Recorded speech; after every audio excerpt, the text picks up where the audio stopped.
Salut les dartistes, j'espère que vous allez bien. Pour cette vidéo, on teste les fléchettes Phil Taylor de chez Target, 95% tungstène en 26 grammes.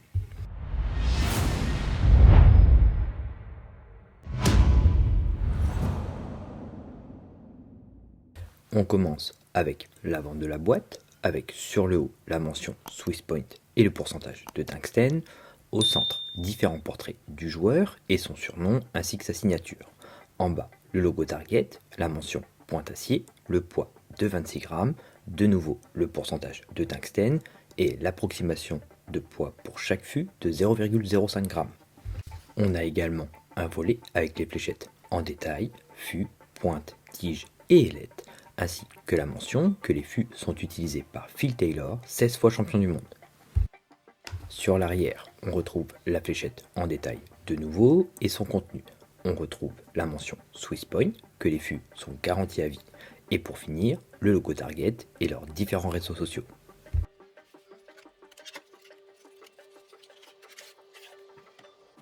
À l'intérieur, dans une coque en mousse, on a les 3 fûts Phil Taylor, 3 tiges courtes titanium Gen 8, 3 ailettes Kite Mini The Power, plus un outil Swiss Point.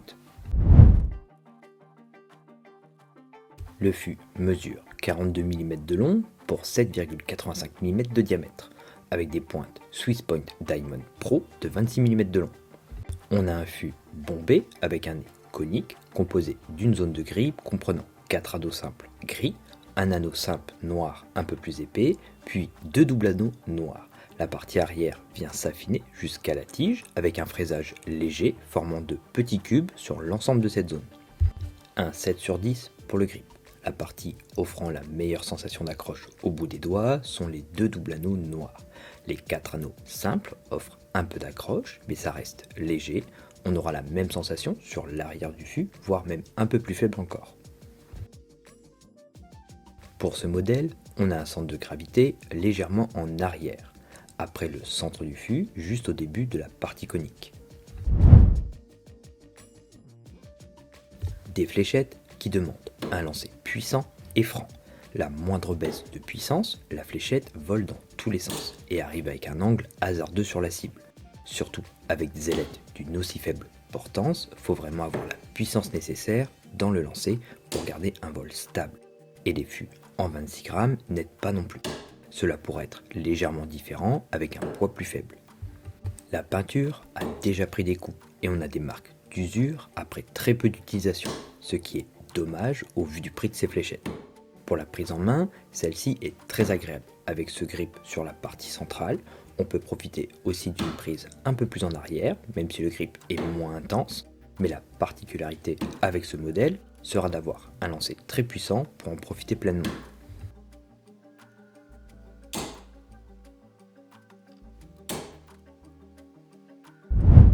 Passons au test complet. Avec des tiges courtes, on a une bonne vitesse, même si ça paraît plus faible comparé au setup d'origine, et plus de stabilité en vol, mais c'est dû aux ailettes standards. En utilisant des tiges intermédiaires, on a une bonne vitesse, même si c'est un peu plus lent. Avec les tiges médium, le vol est plus lent, mais plus stable et plus équilibré par rapport à mon lancer. Pour les ailettes slim, on a une bonne vitesse en vol, mais ça manque un peu quand même de stabilité. Pour la forme poire, ça fonctionne, mais pas forcément le plus adapté ici, avec ce modèle et ce poids. Pour la forme kite, celle-ci s'adapte bien. On a une bonne vitesse et un vol stable, c'est la même forme que celle d'origine, mais en plus grand. Avec des ailettes standards, le vol est plus lent et plus stable, mais on a pas mal d'angles à l'arrivée. Et pour les Dimplex, le vol est lent mais beaucoup plus stable, une forme qui s'adapte assez bien avec ce poids.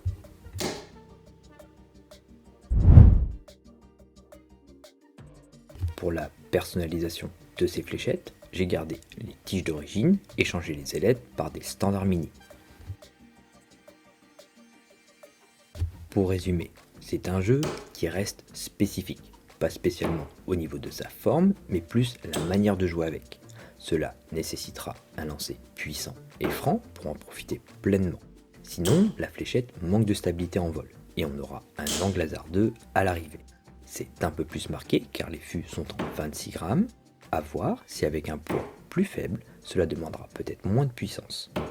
Des fléchettes qui ne peuvent pas correspondre à tous les joueurs car assez lourd ici et demandent une prise en main milieu avant du fût pour profiter au mieux de la zone de grille.